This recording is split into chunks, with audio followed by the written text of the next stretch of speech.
Good day, fellow investors. Google stock is the cheapest of the Magnificent Seven.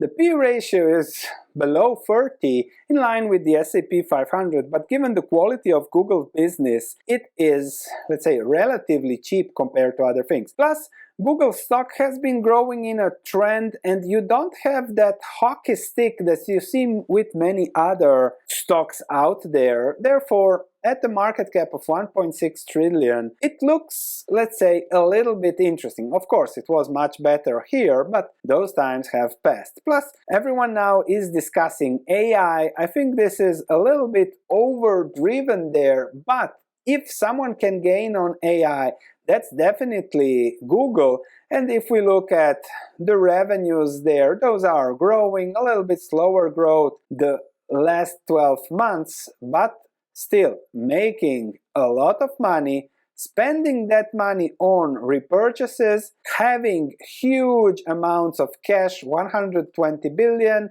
very little long-term debt. If you don't have that, you cannot go bankrupt.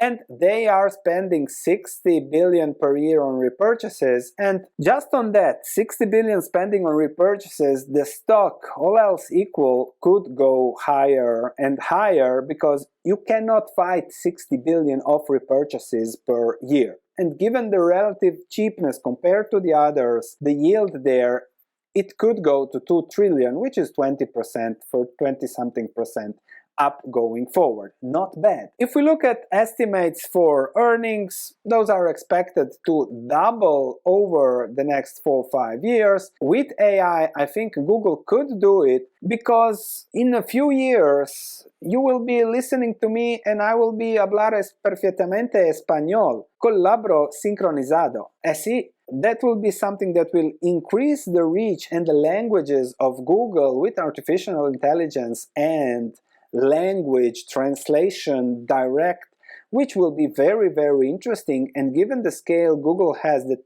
it's already used by us, it will be very interesting. And also, given that YouTube is just a small part of it and everything of Google and the Google bets out there, this might be something very interesting going forward. The company, yes, is very profitable. Now, of course, a recession would push it lower and lower, but that's something that will push every stock lower. And yes, absolutely, Google is overvalued with a P ratio of 26, but relatively it is cheap. So if you're an absolute investor, value investor, you don't look at Google now. If you just look for those market moves and trends relatively, then it looks interesting. To dig deeper just a little bit into the Gemini, they say it's better than GPT-4. The language thing is very, very interesting there. And my conclusion is that there is plenty of room for Google to grow long-term. A relatively cheap P ratio. Don't forget the 60 billion